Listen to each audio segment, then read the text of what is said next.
नमस्कार दोस्तों।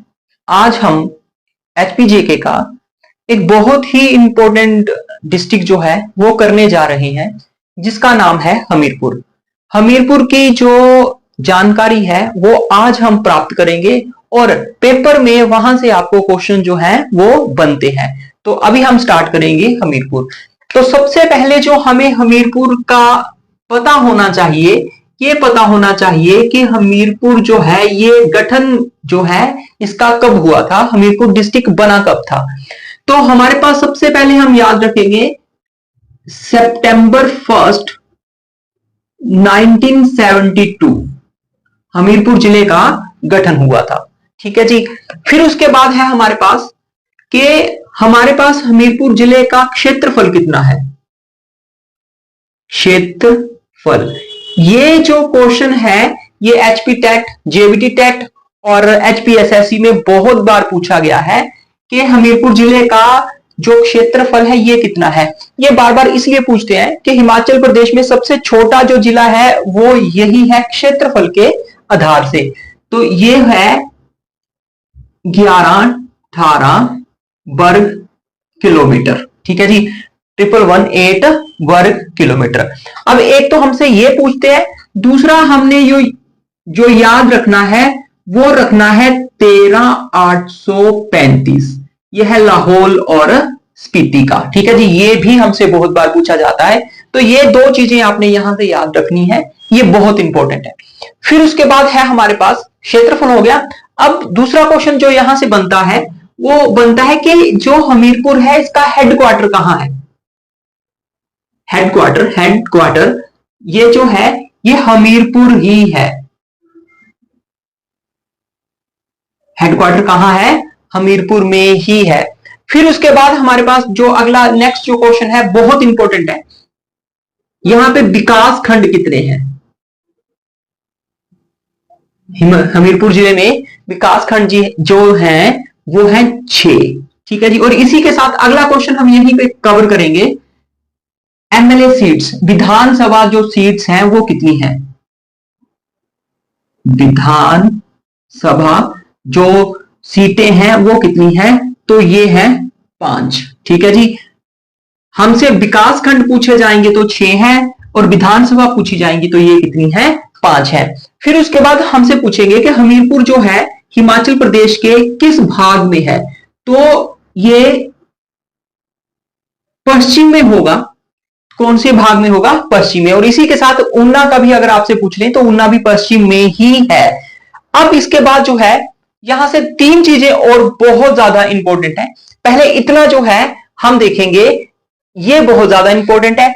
यहां से हमें एक तो इसके विकास खंड, दूसरा ये वाला क्वेश्चन इंपॉर्टेंट है, और ये दोनों चीजें तो इंपॉर्टेंट है ही है। ये आगे जो यहां से हमें क्वेश्चन पूछा जाता है, हमीरपुर की जो धार है ये बहुत इंपॉर्टेंट है। धार मतलब हम इनको पहाड़ियां बोल सकते हैं, जैसे हम बोलते हैं ना आरली धार, पारली धार। ठीक है, तो धारें जो हैं हम पहाड़ियों को ही बोल सकते हैं। तो हमीरपुर जो है यहां पे हमारे पास 3 जो धार है ये बहुत इंपॉर्टेंट है। सबसे पहले जो हमारे पास धार है वो है जखधार। कौन सी है, जखधार। अब देखिए जखधार जो है हमीरपुर में एंटर करती है नदौन से।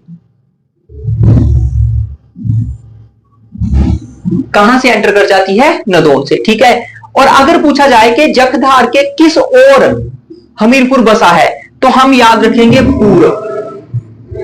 कौन सी साइड होगा, पूर्व में होगा। ठीक है जी। फिर उसके बाद दूसरी जो धार है हमारे पास ये है चबूतरा धार। इसको ऐसे ही याद रखेंगे, ये कौन सी है, चबूतरा धार। इसके बाद जो तीसरी है ये इंपॉर्टेंट है बहुत ज्यादा, सोलासिंगी धार। कौन सी है, सोलासिंगी धार। अब सोलासिंगी धार जो है इसको हम क्या बोलते हैं, जसवां धार।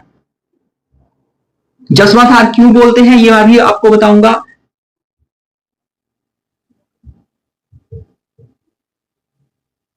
इसको चिंतापूर्णी धार भी बोला जाता है क्योंकि ये हमीरपुर जिले की सबसे लंबी धार है और ये ऊना तक आती है, और चिंतपूर्णी जो मंदिर है वो इसी धार में है, इसलिए इसको हम बोलते हैं चिंतपूर्णी धार या फिर जसवा धार।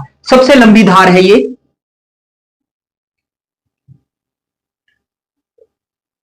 और जो मंदिर है चिंतपूर्णी, ये वाला जो मंदिर है इसी धार में है। तो ये हमारे पास बहुत ही इंपॉर्टेंट चीज हो जाती है। यहां से ये क्वेश्चन बहुत इंपॉर्टेंट है कि जो चिंतपूर्णी माता का मंदिर है वो कौन सी धार में पड़ता है। तो हम जो है ना कंफ्यूज हो जाएंगे, हम शायद वहां शिवालिक का आंसर होगा तो हम शिवालिक कर देंगे, लेकिन नहीं, वो है सोलासिंगी धार, या फिर होगा जसवा धार, या फिर होगा चिंतपूर्णी धार। ठीक है जी, तो ये हमने याद रखना है, ये बहुत ज्यादा इंपॉर्टेंट है। अब इसके बाद है हमारे पास नदियां। ठीक है जी, हम जो हमीरपुर है यहां पे कौन सी नदी जो है वो बहती है। एक जो मेन नदी यहां पे है वो है ब्यास। ठीक है जी, मेन जो नदी है कौन सी है, ब्यास। और ब्यास नदी जो है वो नादौन जो है वो ब्यास नदी के किनारे है। नादौन ब्यास नदी के किनारे बसा है। ठीक है जी, इतना हमने याद रखना है कि यहां पे जो मेन है वो कौन सी है, ब्यास। ठीक है, इसके अलावा जो है वो कौन कौन सी है, ये तो ब्यास मेन है। अब इसके अलावा जो है वो कौन कौन सी है, तो पहली जो है वो है मानखड।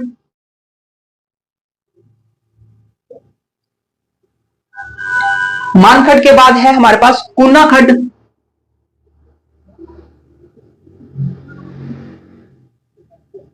और तीसरी जो है हमारे पास वो है बेकर। तीसरी जो है वो कौन सी है, बेकर। तो ब्यास जो है वो मेन यहां की होगी, और मान, कूना और बेकर ये जो है यहां की छोटी नदियां हैं। ठीक है जी, ये भी आपने क्वेश्चन याद रखना है। अब इसमें हमें पूछ सकते हैं कि मान किसकी सहायक है, कूना किसकी है और बेकर किसकी। तो ये सारी की सारी जो है वो ब्यास में आके मिलती है, तो ये किसकी सहायक नदियां हो जाएंगी, ब्यास की सहायक नदियां। ये आपने याद रखना है, ये भी इंपॉर्टेंट है।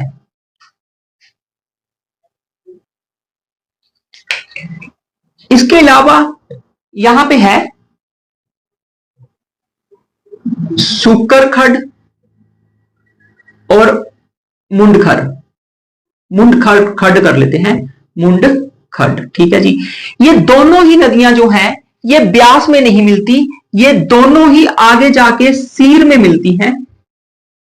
किस में मिल जाती हैं, सीर में। ठीक है जी, अब सीर जो है आगे जाके मिलती है सतलुज।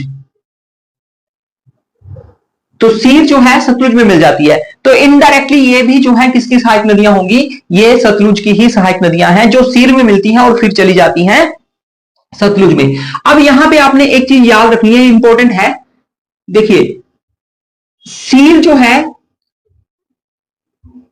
सतलुज की सबसे बड़ी सहायक नदी है। स्यूल राबी की है सबसे बड़ी, और पार्वती जो है ब्यास की सबसे बड़ी सहायक नदी है। तो ये अलग से क्वेश्चन बन गया, ये सबसे बड़ी है सहायक। ठीक है जी, ये सबसे बड़ी सहायक नदियां हैं किनकी, सीर सतलुज की हो जाएगी, स्यूल रावी की हो जाएगी, और पार्वती जो है ब्यास की हो जाएगी। ये भी इंपॉर्टेंट है, ये भी आपने याद रखना है।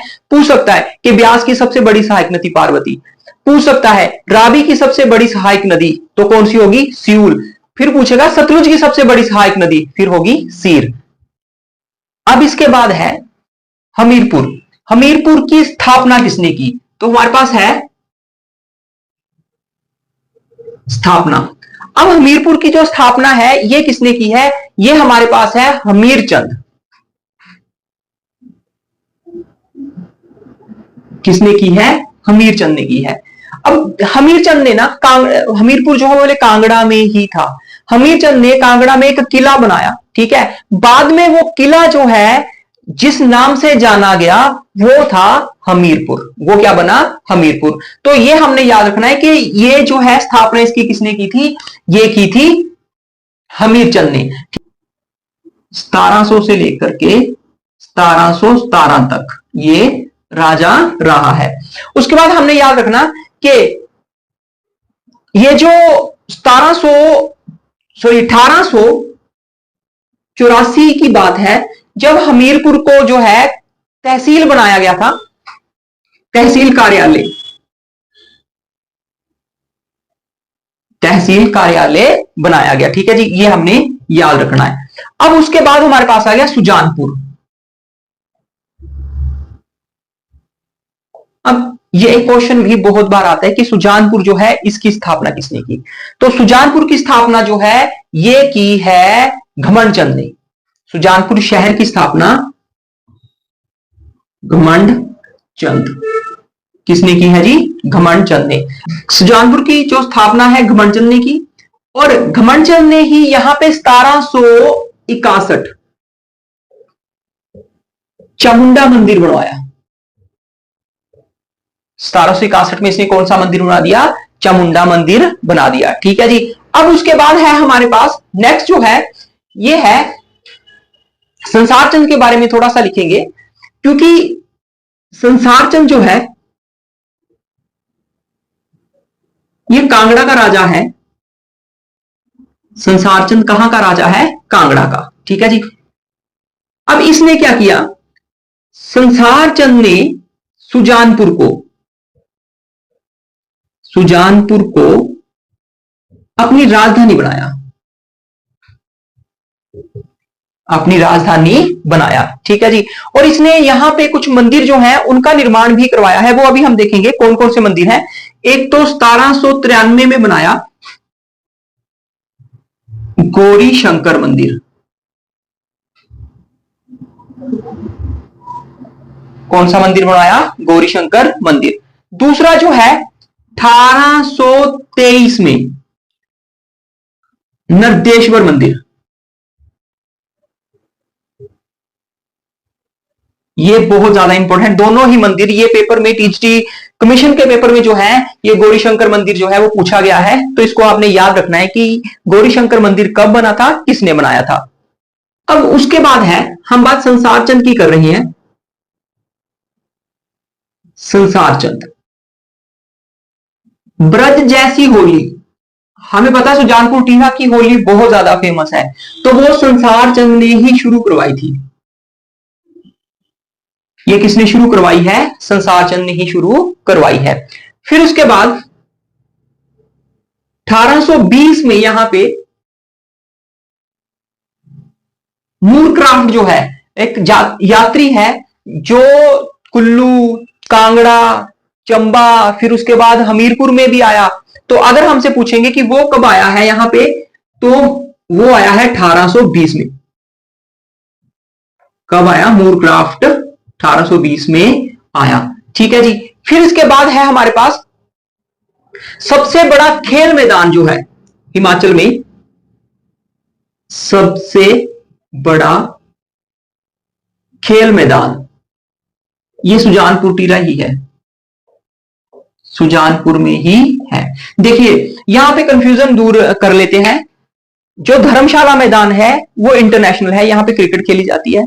सोलन में एक चायल जगह है, वहां पे विश्व का सबसे ऊंचा क्रिकेट स्टेडियम है 2। तीसरा, अगर हिमाचल प्रदेश, वो बड़े नहीं है, हिमाचल प्रदेश में सबसे बड़े की बात करेंगे तो वो सुजानपुर टिहरा वाला होगा, ये आपने याद रखना है। ठीक है जी।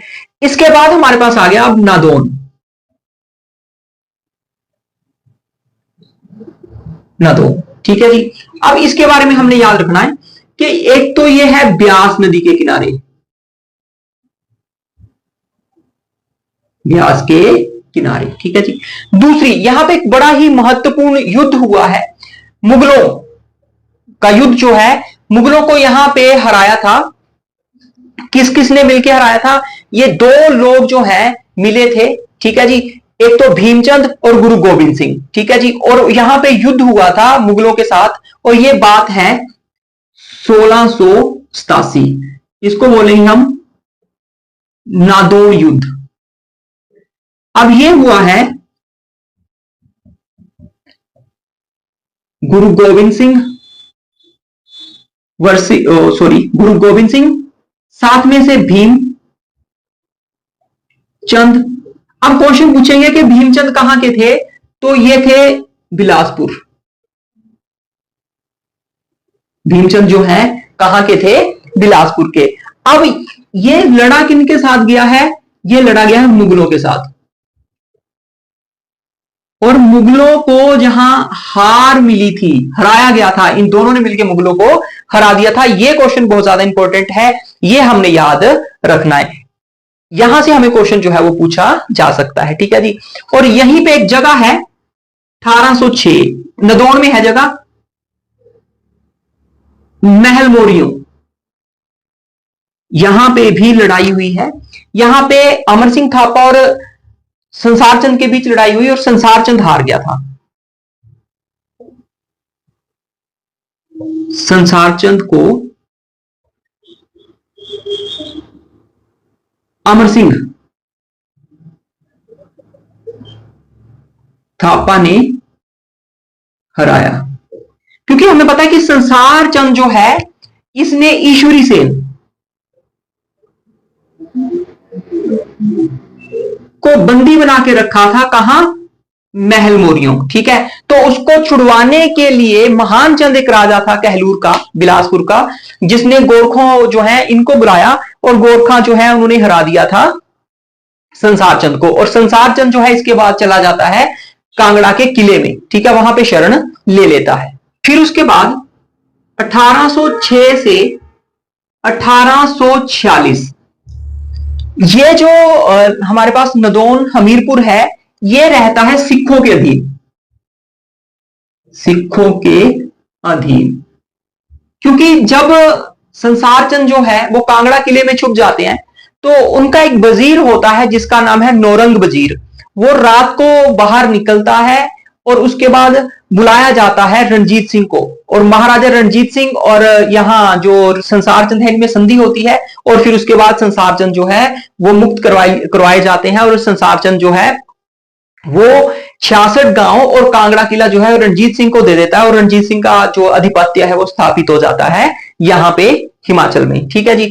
अब उसके बाद है हमारे पास 1846 अंग्रेज आ जाएंगे। अंग्रेज जो है वो यहां पे अपना कब्जा कर लेंगे। फिर उसके बाद है हमारे पास आगे हम करेंगे 1966। 1966 तक जो हमीरपुर है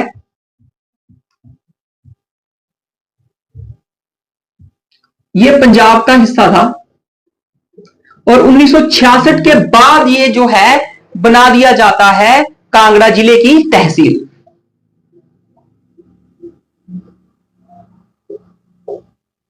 क्या बना दी जाता है, कांगड़ा की तहसील। फिर उसके बाद मैंने आपको बता दिया कि 1972 ये बन जाता है एक जिला, जिले के रूप में इसका गठन हो गया, ठीक है जी। तो ये है हमारे पास हमीरपुर जिला। इसकी एक चीज मैंने आपको नहीं बताई, बहुत ज्यादा इंपॉर्टेंट है, ताल।